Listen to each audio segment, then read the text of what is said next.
नमस्कार दोस्तों, let's study YouTube channel पर आपका हार्दिक स्वागत है। आई होप आप अच्छे होंगे, स्वस्थ होंगे। इस वीडियो में हम हिमाचल प्रदेश में इस टाइम पे भर्तियों से जुड़ी जो भी लेटेस्ट न्यूज़ है, हम उसके बारे में डिटेल में बात करेंगे। सबसे पहले हम बात करेंगे असिस्टेंट इंजीनियर के बारे में, चाहे वो इलेक्ट्रिकल हो, मैकेनिकल हो, सिविल हो। उसके रिगार्डिंग अगली जो कैबिनेट बैठक है 19 तारीख को, वहाँ पे एक फैसला हो सकता है।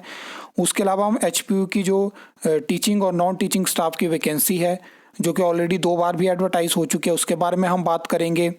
इलेक्ट्रिसिटी बोर्ड में जो लाइनमैन की एसएससी की वैकेंसी है, उसके बारे में हम बात करेंगे। और जो हिमाचल प्रदेश में सरकार ने इस टाइम पे कुछ स्कूल को अपग्रेड करके सीबीएसई बनाने की जो नोटिफिकेशन निकाली है, उसके रिगार्डिंग और भी फैसले करे हैं, लेकिन वहाँ पे अभी भी टीचर की जो भर्ती होनी है उसके रिगार्डिंग कोई नोटिफिकेशन नहीं है। उसके बारे में हम डिटेल में बात करने वाले हैं, तो वीडियो को अंत तक ज़रूर देखना। सबसे पहले मैं आपको बता दूं कि हिमाचल प्रदेश सरकार की जो नेक्स्ट कैबिनेट बैठक है वो 19 जनवरी को होने वाली है। और इसमें जो है वो असिस्टेंट इंजीनियर की जो भर्ती रहती है हिमाचल प्रदेश में, इसके रिगार्डिंग जो है एजेंडा जा सकता है। और उसमें जो है वो ट्रेनी भर्ती के रिगार्डिंग जो उसमें अमेंडमेंट होनी है वो हो सकती है। उसके रिगार्डिंग कैबिनेट जो है वो अपना अप्रूवल दे सकती है, क्योंकि क्लास 1 की पोस्ट है और आप जानते हैं कि क्लास 1 की जो भी पोस्ट होती हैं वहाँ पे कैबिनेट अप्रूवल के बिना हमें कोई भी चेंजेस देखने को नहीं मिलते हैं। और एक और चीज़ मैं आपको बता दूं कि बैक एंड पे चीज़ें जो होती हैं, जैसे कि काफ़ी टाइम से मुद्दा चला है कि हिमाचल प्रदेश में कंबाइंड, जैसे कि एचएएस का एग्ज़ाम होता है, वैसा ही हमें जो है वो असिस्टेंट इंजीनियर के लिए भी एग्ज़ाम होना चाहिए, और जिसमें अलग अलग डिपार्टमेंट, बोर्ड, कॉरपोरेशन में जो है वो रिक्रूटमेंट हो पाए। लेकिन मुझे लगता है कि ट्रेनी भर्ती के आने के बाद वो चीज़ इंप्लीमेंट हो जाएगी। जैसे कि आप जानते हैं कि ट्रेनी भर्ती में कॉमन कैडर सरकार चाहती है, तो वहाँ से कॉमन आरएनपी रूल्स ऑटोमेटिकली हो जाएंगे और वैसे वैसी चीज़ें आगे हमें देखने को मिलेंगी। अब देखते हैं कि कैबिनेट में एजेंडा पहुँचता है, फिर क्या डिसीजन सरकार लेती है, वो तो हमें तभी पता चलेगा जब कैबिनेट के ऑफिशियल डिसीजन हमें देखने को मिलेंगे।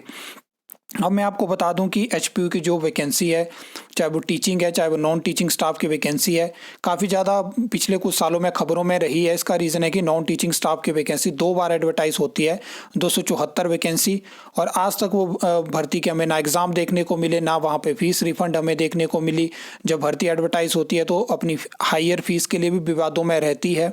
तो यहाँ पर मैं आपको बता दूँ कि लास्ट ईयर भी जो 274 वैकेंसी थी, वहाँ से उनको कम करके पहले फेज़ में बात करी गई कि 150 वैकेंसी को भरा जाएगा, और उसके रिगार्डिंग एचपीयू की तरफ से प्रपोजल जाता है सरकार को, लेकिन सरकार ने उसको अप्रूवल नहीं दिया।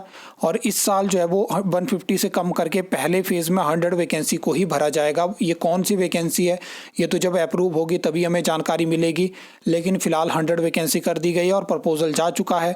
अब देखने वाली बात होगी कि क्या सरकार इसको दोबारा अप्रूवल देती है। आपने देखा होगा कि एचपीयू में आउटसोर्स एम्प्लॉयज़ का एक अलग मुद्दा बना है।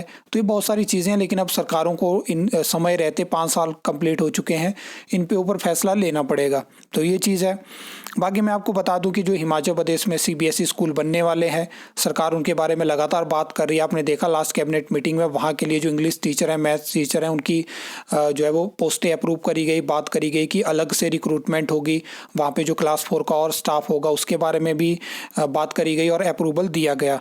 लेकिन एक चीज़ ऐसी है कि आपको पता है कि मार्च में एग्ज़ाम होते हैं हिमाचल प्रदेश में, जो एचपी बोर्ड के स्कूल्स हैं वहाँ पे फिर नया सत्र जो है वो शुरू हो जाता है अप्रैल से। लेकिन अभी तक हिमाचल सरकार कोई भी नोटिफिकेशन नहीं निकाल पाई है कि जो आप इंग्लिश टीचर रखोगे, आप जो योगा टीचर रखोगे, आप जो मैथ्स टीचर रखोगे, उनकी क्या रिक्रूटमेंट होगी, क्या किस तरह से उनका अलग से टेस्ट होगा। सिर्फ बातें करी जा रही हैं, रिक्रूटमेंट का कोई अता पता नहीं है। यही सेम चीज़ पिछले साल टीजीटी जेबीटी के लिए कही गई थी, हम रिक्रूटमेंट करेंगे, पूरा साल निकल गया। अभी भी आप देख रहे हो टीजीटी आर्ट्स कमीशन हो रहा है, जेबीटी कमीशन का कोई अता पता नहीं है। तो आपको क्या सीरियसली लगता है कि ज्वाइनिंग 1 अप्रैल तक हो जाएगी? ये बहुत सारी चीज़ें हैं जिनके बारे में हम ज़्यादा सोचते नहीं हैं, लेकिन सरकारें अपनी मनमर्जी करती हैं और इन पे सरकारों को ध्यान देना पड़ेगा अगर सरकार सरकारी स्कूलों को चलाना चाहती है। बाकी आगे आप देख सकते हो, ये बात कर लेते हैं हम। लास्ट वीडियो में आपने देखा होगा, हमने इलेक्ट्रिसिटी बोर्ड में जे इलेक्ट्रिकल के बारे में बात करी है, जहाँ पर मैंने आपको बताया था कि बीओडी से कितनी वैकेंसी को अप्रूवल मिला था के बारे में हम बात करेंगे। उसको देख के कुछ स्टूडेंट एक्साइट हो गए थे कि हो सकता है वैकेंसी और इंक्रीज होने वाली है। तो वहाँ पे जो रियलिटी है उसके बारे में आपको मैंने जानकारी दी है। और लाइनमैन के बारे में भी हमने बात करी थी, जो फर्स्ट वेटिंग पैनल हमें 148 शायद उसमें कैंडिडेट को सिलेक्शन मिली है, उसकी जानकारी दी थी। तो मैं आपको बता दूं कि आपको सेकंड वेटिंग पैनल भी देखने को मिलेगा, और जो नेक्स्ट स्टूडेंट है वो एक्टिव रहें और आरटीए के माध्यम से भी इलेक्ट्रिसिटी बोर्ड में भी कांटेक्ट कर सकते हैं, जो एक पीरियड रहता है जितने में ज्वाइनिंग करनी होती है, तो इसमें टाइम लगता है। वैसे मैंने ऑलरेडी मैं आपको ये चीज़ें बता चुका हूँ, समझा चुका हूँ, जो भी सिलेक्शन होती है, जो अपॉइंटमेंट लेटर किसी भी ये बोर्ड से, कॉरपोरेशन से या डिपार्टमेंट से जारी होते हैं, लेकिन डेफिनेटली सेकंड वेटिंग पैनल आपको देखने को मिलेगा, तो आप एक्टिव रहिए। और कुछ लोग पूछ रहे थे कि लाइनमैन की, तो लाइनमैन की आपको अपकमिंग वैकेंसी भी देखने को मिलेगी, ऐसा नहीं है कि वैकेंसी नहीं आएगी, लेकिन अब सरकार के ऊपर डिपेंड करता है। आपने देखा होगा कि इस सरकार ने पिछले 3 साल के कार्यकाल में क्या क्या चीज़ें इलेक्ट्रिसिटी बोर्ड के लिए करी है, और एसएससी में बहुत कम चांसेस हैं कि आपको नई वैकेंसी देखने को मिलेगी। अगर इलेक्ट्रिसिटी बोर्ड से कोई नई अपकमिंग वैकेंसी निकलती है तो वो जेई इलेक्ट्रिकल होगी, चाहे जब भी निकले। और लाइनमैन की वैकेंसी और टीमेट और बिजली मित्र तो ऑलरेडी जो है वो प्रोसेस में है और बहुत जल्दी आपको वो देखने को मिल जाएंगी। तो ये सब चीज़ें हैं।